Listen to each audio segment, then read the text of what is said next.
Баршаңызға сәлем достар. Бүгін сіздермен осындай мясной пирог пісіретін боламын.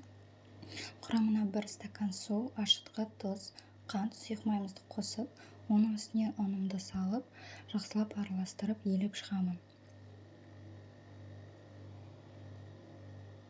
Мінекей ұнымыз дайын болды, жұп-жұмсақ.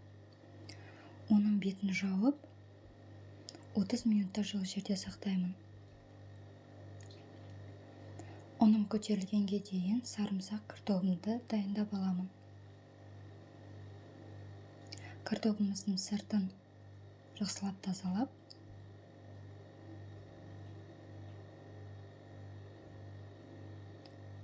кішкентай кубик тәріздес қылып турайтын боламыз. Мінекей сарымсағымды алып, осылай бөлшектеп, және де оны жіңішке кубик қыламыз. Дайын болған фаршымыздың үстіне сарымсағымды саламын, және де картоплымды осылай жіңішкелеп туралап,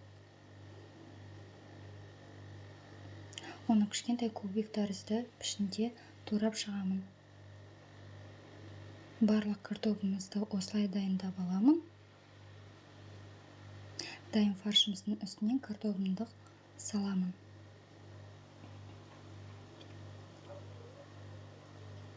Мінекей біздің салмамыз дайын болды. Үстінен 1 шай қасық, 1,5 шай қасық тұзымды салып, үстінен бұрышымды салатын боламын.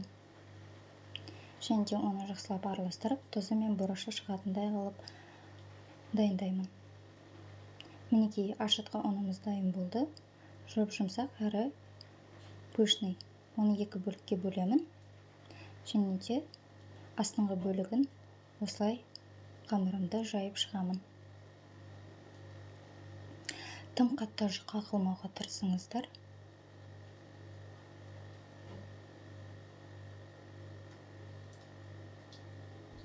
Табамызға майымызды жағып, қамырымды жайып шығамын. Менде аздап жұқа болып кетті, сіздер қалың қылуға тырысыңыздар. Және де дайын болған салмамды фаршымды үстінен саламын. Жақсылап оны айналдырып, барлық жан-жағына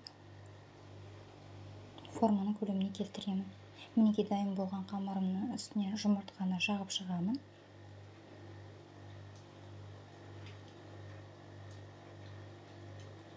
Және де ақ кунжутпен үстін әрлеймін.